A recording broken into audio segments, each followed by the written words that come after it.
स्थानीय विधायक, मेरा सीधा आज उस पर आरोप है कि चिन्हित परिवारों से जहां घटना घटी आज तक इन परिवार से मिलने के लिए नहीं आया।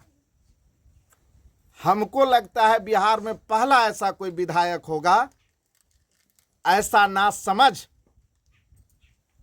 जो इतने बड़े घटना के बाद इस पीड़ित परिवार से मिलने के लिए नहीं आया। बिरारपुर गांव के 2 मजदूर की बीते दिनों दिल्ली के नोएडा में हुई मौत।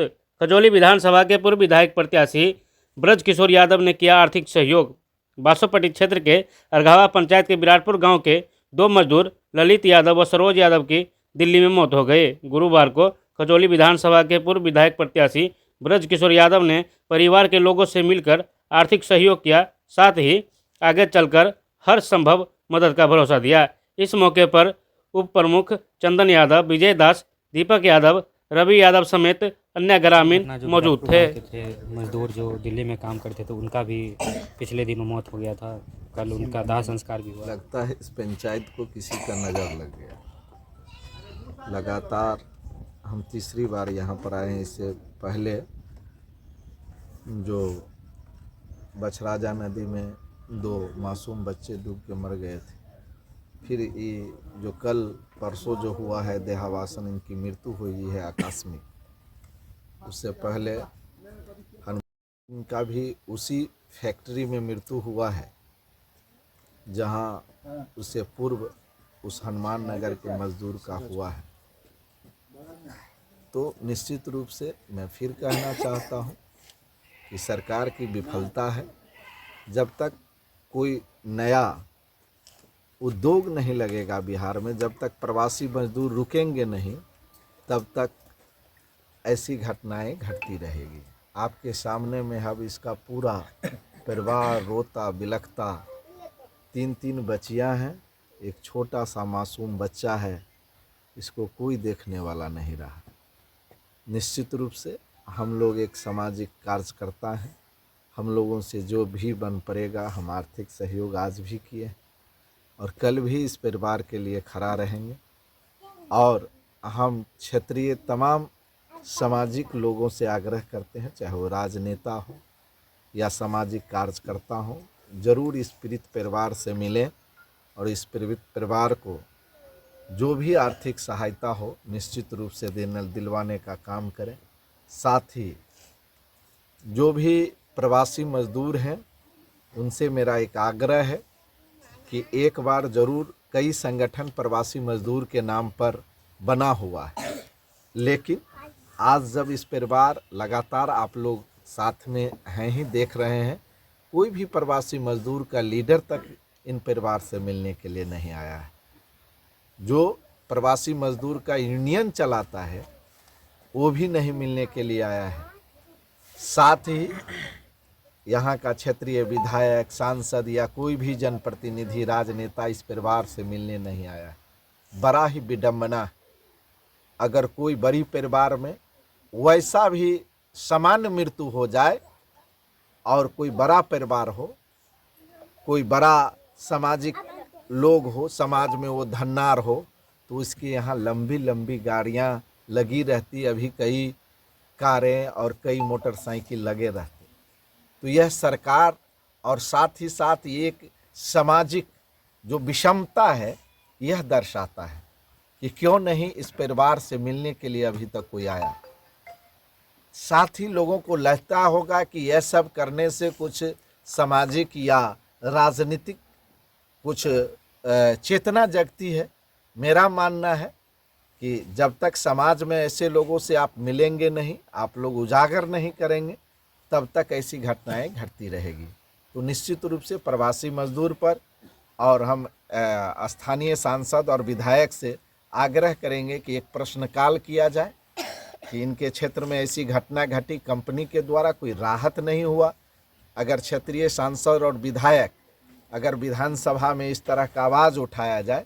हमारे भी गांव में घटना घटी थी किशोर सहनी का। मैं खुद गया था गोरखपुर और उस कंपनी से मैंने लड़कर तत्क्षण 4 लाख रुपया लेके आया था। तो यह एक सामाजिक चेतना है। इसीलिए स्थानीय जनप्रतिनिधि का भी दायित्व बनता है कि इस परिवार से मिलकर आर्थिक मदद इस परिवार को भी मिलना चाहिए। इसके लिए जनप्रतिनिधि को जागरूक होना चाहिए।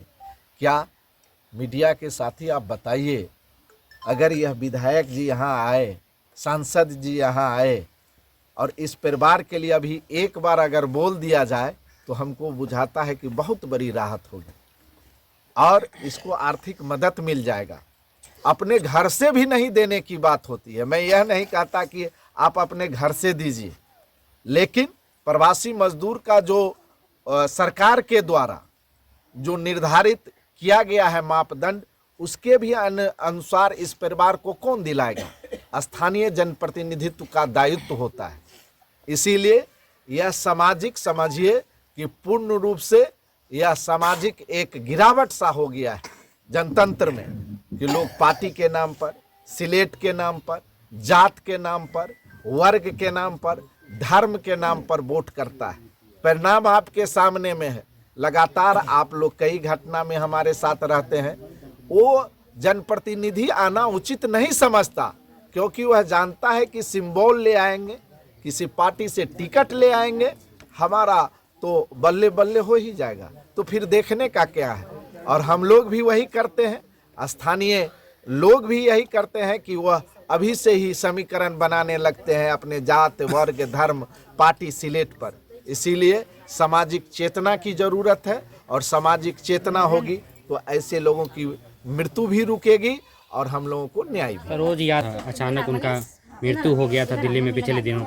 आप उनके परिवार से मिलने आए, क्या कहना चाहते हैं, क्या सहयोग किए हैं? हमसे जो बन पड़ा है हम आर्थिक सहयोग करें हैं, लेकिन सबसे बड़ी विडंबना है प्रवासी मजदूर के नाम पर सरकार अपने आप को कई बार कह रहा है कि हम प्रवासी मजदूर को हम रोकेंगे, लेकिन लगातार इस पंचायत में यह करीब 1 से 1.5 महीने में यह दूसरी घटना है। प्रथम यह घटना है, फिर अभी पता चला है विराटपुर में भी घटना घटी है। कहने का मतलब मेरा ये है कि कब तक ऐसा होते रहेगा, यह सरकार की सबसे बड़ी नाकामी है।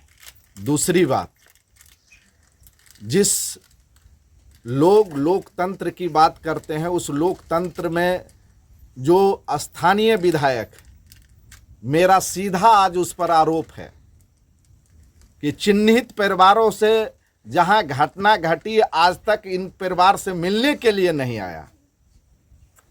हमको लगता है बिहार में पहला ऐसा कोई विधायक होगा, ऐसा ना समझ, जो इतने बड़े घटना के बाद इस पीड़ित परिवार से मिलने के लिए नहीं आया। आज मैं मीडिया के माध्यम से कहना चाहता हूं, लगातार 3 से 4 महीना में जो घटना घटी है, चाहे वो इनरवा का ललित सदा की मृत्यु प्रवासी मजदूर ट्रेन से गिरकर हुआ, हाई कोर्ट में मैंने उसका केस करवाया, जितना आर्थिक मदद हुआ मैंने किया है। तो रोड एक्सीडेंट में मृत्यु हुई है, चाहे वह शंभू मुखिया की बेटी हो रूना और किरण, रूबी और किरण, जिसकी मृत्यु बछराजा नदी में पानी में डूब जाने के कारण हुआ। इस किसी भी परिवार से क्षेत्रीय सांसद की तो बात छोड़िए, क्षेत्रीय विधायक अपने आप को चोला पहनकर सज्जनता का अपना ऐतिहासिक बात कहता है। मैं मीडिया के माध्यम से कहना चाहता हूं, और जनतंत्र में जनता को मैं जगाने के लिए मैं निरंतर, चाहे कोई भी घटना घटी हो, हमने पहुंचने का प्रयास किया है। इस परिवार से कुछ देरी से मैं मिला, इसलिए देरी से मिला कि मैं देख रहा था कि जब चुनाव होता है तो लंबे लंबे लोग बात करते हैं। आज सारे लोग टिकट की बात में लगे हुए हैं। जनतंत्र के लिए सबसे बड़ा धोखा है। हो सकता है लोग कहे कि राजनीति बात आप कर रहे हैं, तो मैं जनता को जगाने के लिए मैं दृढ़ संकल्पित हूं, और यह लड़ाई है, अब आर पार की लड़ाई लड़ने के लिए मैं तैयार हूं। याचना नहीं, अब रण होगा, संघर्ष बड़ा भीषण होगा, जीवन या मरण होगा। ऐसे विधायक को आने वाले चुनाव में, जो लोकतंत्र में जनता के साथ जिस तरह से गद्दारी कर रहा है, जिस तरह से लोगों को झुठला रहा है, जात के नाम पर, पार्टी के नाम पर, और जनता मालिकों से भी निवेदन करना चाहता कि ऐसे लोगों को आप जब तक अपना वोट देना बंद नहीं करेंगे तब तक ऐसे प्रवासी मजदूर का मृत्यु होता रहेगा और उससे मिलने तक भी वह नसीब नहीं। क्या यह यादव परिवार था तो आप नहीं मिलने के लिए आए, लेकिन सादा परिवार था, ललित सादा से आप क्यों नहीं मिले? जितेंद्र राम से क्यों नहीं मिले? शंभू मुखिया से आप क्यों नहीं मिले? और आप आरोप और प्रत्यारोप लगा रहे हैं और आप कह रहे हैं कभी जंगल राज, कभी ये राज, कभी वो राज। ये सब चलने वाला नहीं है। यह डपोर संघी व्यवस्था नहीं चलने वाला है। आपने जो कुकृत्य किया है, जो इस तरह का आप कुकृत्य कर रहे हैं, इसको आप पूर्ण रूप से उजागर कर रहे हैं और हम ऐसे विधायक और सांसद के खिलाफ निश्चित रूप से हम आम जनता से हम आग्रह करते हैं, निवेदन करते हैं, वोट आपको जिसको देना हो, लेकिन जो प्रतिनिधित्व करता हो और इस तरह का काम करता हो उसे जरूर कालिक पोतने का काम कीजिए।